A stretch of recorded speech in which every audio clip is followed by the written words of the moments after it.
Salam alaikum wa rahmatullah. On se retrouve donc dans une nouvelle vidéo où on va essayer de parler du fait d'accepter la différence. C'est un sujet qui est très important, donc si on est déjà marié ou si on se prépare au mariage.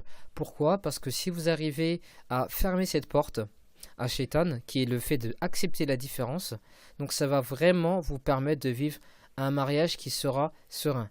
Si par contre vous laissez cette porte ouverte, vous n'acceptez pas la différence, on va voir dans qu'est-ce que ça veut dire exactement. Vous ouvrez, c'est même plus une porte mais un boulevard à Iblis qui va rentrer dans votre mariage et qui va faire beaucoup de problèmes. Vous penserez que le problème vient d'extérieur, mais beaucoup de fois, Shaitan, il rentre ou Iblis rentre dans les couples par des portes que nous, on laisse ouvertes. Et là, c'est une porte que je vous propose ici de fermer dans cette vidéo. Donc la première chose, c'est d'accepter que je suis différent. Qu'est-ce que ça veut dire?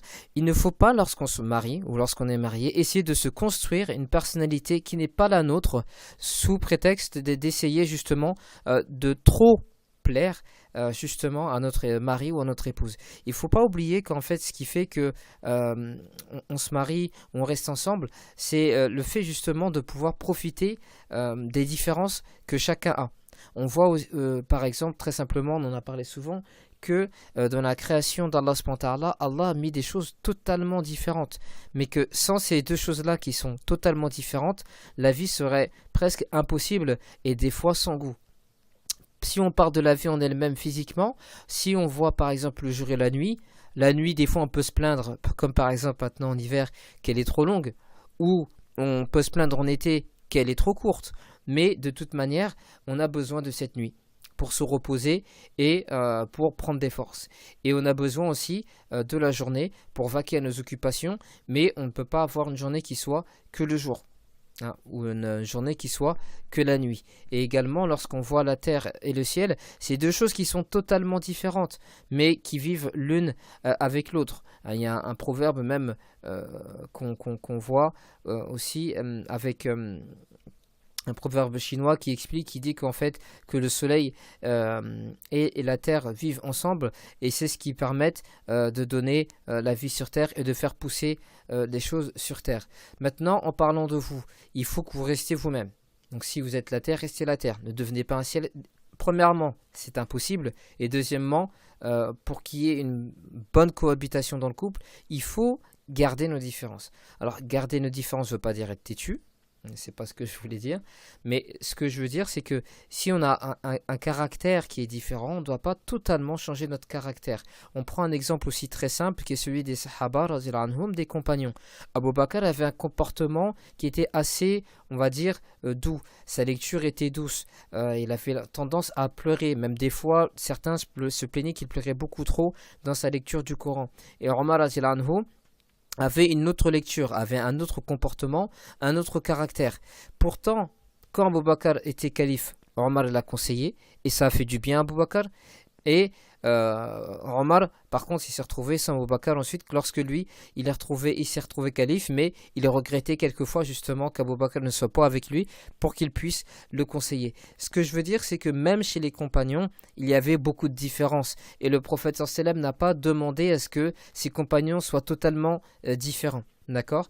Donc nous, lorsqu'on se marie, des fois on pense que pour que ça se passe bien, il faut que je m'adapte totalement à la personne. Non, il faut que vous restiez la personne que vous êtes. C'est ce qui fait votre charme, c'est ce qui fait votre attirance. Donc ça, il faut le garder. Maintenant, lorsqu'on parle par contre de rester têtu sur des opinions, ça ensuite, ça se discute. Mais il faut accepter que je suis différent et que ce soit une certaine fierté pour nous. Il y a des gens qui justement, dans le couple, ils jouent sur ça. Il dit oui mais toi t'es pas comme les autres. Le mari peut dire ça à son épouse ou l'épouse dit ça à son mari.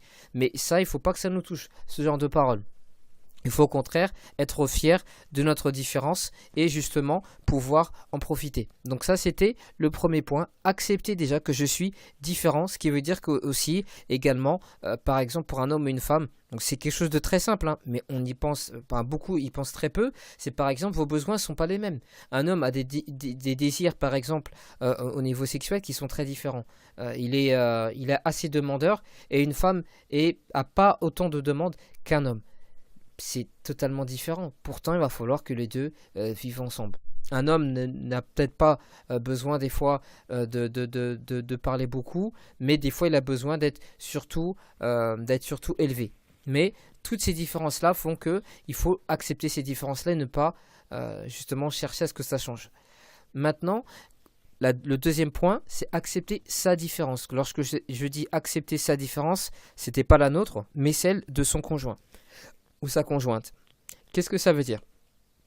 Il y a des gens qui se marient, on leur dit des choses avant le mariage, et quand le mariage est fait, et puis quelques temps plus tard, ils acceptent plus la différence. Ça peut être au niveau du poids. Il y a des gens qui, au début, ils acceptaient que leur mari ou bien leur épouse ait des kilos, et puis maintenant, ça passe plus. Ou bien, on savait que la personne faisait tel métier, et maintenant, on n'accepte plus que notre mari ou notre épouse fasse tel métier. Ou bien, on savait que la personne avait tel ou tel comportement, et maintenant, on n'accepte plus. Ça, c'est quelque chose qu'on ne peut pas vraiment accepter. Pourquoi? Parce qu'on a déjà été prévenu. Et ça veut dire qu'on n'est pas prêt à vivre la différence. Et Allah, ce qu'il nous demande, c'est d'accepter cette différence. Malgré que c'est des différences, des fois, qui sont pas faciles à vivre, mais c'est ça qui fait la beauté de la vie. Dites-vous que s'il n'y a pas cette différence, il n'y a pas la différence dans votre mari, il n'y a pas la différence dans votre épouse, votre mariage sera sec. Il n'y aura pas de goût. Il n'y aura aucun goût dedans. Pourquoi? Parce que le fait d'avoir une opinion différente, c'est ça qui va donner le goût. C'est ça qui va donner le goût dans votre mariage. Donc le fait que vous acceptez cette différence-là, vous allez trouver un bien. Et c'est en quelque sorte ce que le prophète sallam nous dit lorsqu'il disait que lorsque on voit des mauvais côtés chez notre épouse, on doit chercher à voir les bons côtés. Pourquoi? Parce que c'est pas parce que quelqu'un a une opinion différente que moi que ça veut dire qu'il est totalement mauvais. Et faites attention, regardez bien, aujourd'hui, dans le monde où on vit, c'est ce qui cause beaucoup de problèmes. Le fait de ne pas accepter la différence chez quelqu'un, sa manière de voir les choses, des fois ça peut arriver à ton grand problème. Et ce qu'Allah nous demande déjà, c'est que deux personnes, malgré qu'ils n'aient pas le même point de vue, ils peuvent être des fois totalement différents, mais ils arrivent justement à vivre ensemble dans l'harmonie, dans la paix et surtout encore mieux dans l'amour. Donc cherchez justement à accepter la différence de votre mari, de votre épouse. Dites-vous que c'est indispensable. Ne vous dites pas que c'est pas normal. Parce que ça, c'est l'apport de Shaitan qui vient et qui nous dit non, mais c'est pas normal, il devrait être comme ça, elle devrait être comme ça, il devrait faire comme ça, elle devrait faire comme ça. Non, dites-vous que c'est tout à fait normal. C'est la tradition d'Allah subhanahu wa ta'ala. C'est sa tradition. Allah subhanahu wa ta'ala n'a pas créé les choses normales. Allah, il a mis des choses que il y a des différences. Il a mis des gens qui croient et des gens qui croient pas. Pourtant, il aurait pu mettre des gens qui croient et puis comme ça, c'était réglé. Mais non. Il a mis des choses, c'est sa sagesse et sa science.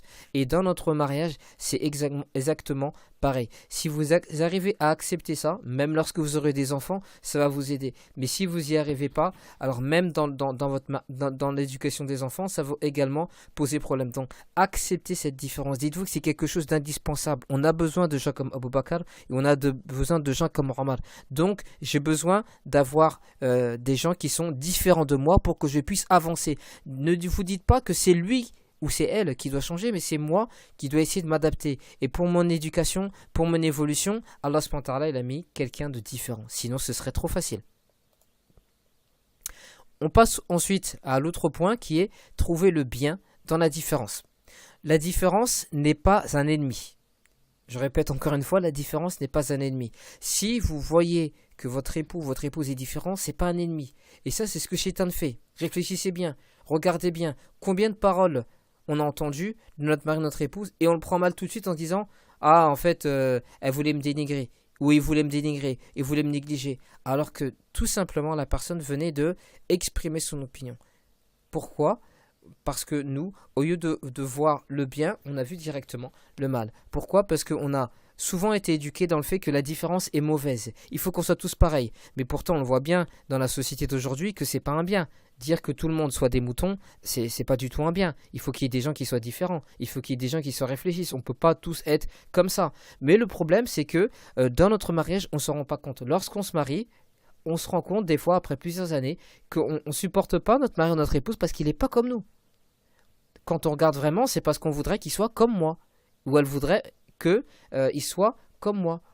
J'ai des personnes qui sont venues me voir et qui avaient des soucis par exemple au niveau des rapports intimes parce que le mari en demande beaucoup et elle n'en demande pas beaucoup. Donc comment on fait? Comment on va faire dans ce cas-là? Il faut qu'on trouve un compromis. Il faut déjà reconnaître que... Mais Bah, c'est tout à fait normal, puisque comme c'est une femme, ses demandes sont différentes des miennes, et lui, comme c'est un homme, ses demandes vont être forcément différentes des miennes. Et ensuite, on essaie de trouver un compromis. Mais pourquoi on n'arrive pas à trouver de compromis? Parce que déjà, on se dit, mais l'autre, il devrait accepter mes demandes, mes besoins, etc., etc. Donc la différence, elle n'existe pas. Donc dans ce cas-là, nous, on aura fait toute la même couleur sur Terre. Alhamdulillah, Allah subhanahu wa ta'ala, c'est lui qui s'est occupé de la création. Toutes les choses sont différentes dans les couleurs, dans les formes. Tout n'est pas dur. Il y a des choses qui sont mous, il y a des choses qui sont douces. C'est-à-dire Allah, il a mis cette chose-là et c'est la beauté de la vie. Donc, trouvez le bien dans la différence. Dites-vous que sans la différence, la vie, ce serait totalement fade. Donc, essayez de trouver le bien à chaque fois dans la différence et ne cherchez pas le mal, mais le bien dans la différence. Quand la femme du prophète sallam a donné son opinion au prophète sallam lorsqu'ils sont partis pour faire le Umrah, ils l'ont pas fait. Et elle a donné le conseil qu'il se coupe les cheveux et qu'il égorge le mouton et que les compagnons veulent faire de même. Mais il s'est pas dit non mais qu'est-ce qu'elle raconte? Non mais là me dit ça c'est pas bon. C'est forcément ça doit être pour autre chose. Il n'a pas cherché le mal dans l'opinion que lui il n'a pas trouvé, que Allah subhanahu wa ta'ala ne l'avait pas révélé, mais il a trouvé le bien. Il a pris cette opinion et il l'a appliquée. Regardez, des fois, on passe à côté du bien dans notre mariage parce qu'on n'arrive pas à prendre les opinions de notre mari. On n'arrive pas à prendre les opinions de notre épouse. Je dis pas qu'il faut tout prendre. Il faut réfléchir, mais il faut pas tout mettre de côté. Un conseil, par exemple, lorsque notre mari, notre épouse nous donne un conseil, ne le rejetez pas en bloc. Essayez d'y réfléchir, essayez de dire oui, c'est pas mal, c'est une bonne idée. Bah attends, ouais, pourquoi pas. Essayez de ne pas le rejeter parce que ça fait toujours mal lorsqu'on donne une opinion d'être totalement rejeté à chaque fois. Surtout si c'est systématique. Bon, à partir d'un moment, on ne va plus parler. Et c'est là où on a beaucoup de couples où il n'y a plus de communication. Plus de communication, pourquoi? Parce que tu n'acceptes pas ma différence. Donc comme tu n'acceptes pas ma différence, de toute manière, c'est pas la peine de discuter, c'est pas la peine de parler. Donc trouver le bien dans la différence, ça va ouvrir des portes et des portes de communication. Vous allez même pouvoir profiter des conseils de votre mari, de votre épouse ou dans les discussions que vous pouvez avoir entre vous. Et le dernier point que je voulais voir, c'est le mal que ça peut faire. Tout ce qui peut découler justement du fait de ne pas accepter la différence, c'est tout simplement le manque de tolérance. Le manque de tolérance, ça va faire, donc c'est très clair, ça va faire que il n'y a pas d'ouverture d'esprit, c'est très fermé, on vit pas, on est frustré, on est dans une vie qui est maintenant très très très dure. On le voit bien aujourd'hui, on veut tous que on nous accepte tel qu'on est. On veut qu'on nous accepte en tant que musulmans. On veut qu'on nous accepte en tant que musulmans. Mais on ne regarde jamais dans l'autre sens. Est-ce que nous, on a fait des efforts? Ça, on ne regarde jamais. Donc, la tolérance, ça commence déjà par soi-même. Il faut déjà que moi, j'accepte l'autre tel qu'il est, tel qu'elle est. Beaucoup de couples ont des problèmes parce qu'ils ne sont pas tolérants entre eux. Ils ne sont pas tolérants entre eux. Il y a beaucoup de couples, ça ne va pas parce que le mari n'est pas tolérant envers son épouse. L'épouse n'est pas tolérant envers son mari. Ils sont durs envers les autres, mais ils ne sont pas durs envers eux-mêmes. Donc, cette chose-là, on a entendu plusieurs fois, mais dans le mariage, je peux vous le confirmer, à appliquer, c'est pas pareil. Mais si on essaie de mettre ça devant nous, et on essaie surtout de l'appliquer et de le pratiquer, ça peut vraiment même, quelquefois, sauver le mariage. Le fait d'être tolérant, ça va ouvrir. Mais le manque de tolérance, c'est justement une des qualités que Iblis avait. Il n'a pas toléré, il n'a pas accepté la différence qu'était un homme créé de terre, d'argile. Il peut être mieux que moi, alors que moi j'ai une science. Et j'enseigne aux anges, il n'a pas accepté. Sa tolérance l'a fait directement sortir de la miséricorde d'Allah subhanahu wa ta'ala, son manque de tolérance. Et aujourd'hui, le manque de tolérance nous fait sortir de la miséricorde du mariage. Pourquoi? Parce qu'on n'a pas cette tolérance, on n'a pas cette ouverture. Et ça, c'est une qualité que le dîn, il doit nous amener à faire. Et c'est une qualité qu'on peut acquérir à travers le mariage. Donc ce que je vous invite à faire, et ce qu'on invite chacun à faire, c'est essayer de revenir à cette tolérance que les musulmans avaient depuis le début pour qu'on puisse vivre ensemble. Et ici on parle surtout du mariage, pour qu'on puisse vivre ensemble, accepter la différence. Et on termine sur ce message là, essayez de vraiment faire l'effort sur vous-même pour essayer d'accepter cette différence là, Inch'Allah ta'ala. Et n'hésitez pas à partager cette vidéo ou à laisser vos commentaires pour discuter de ce sujet. Barakallahu fikum, wassalamu alaikum wa rahmatullahi wa barakatuh.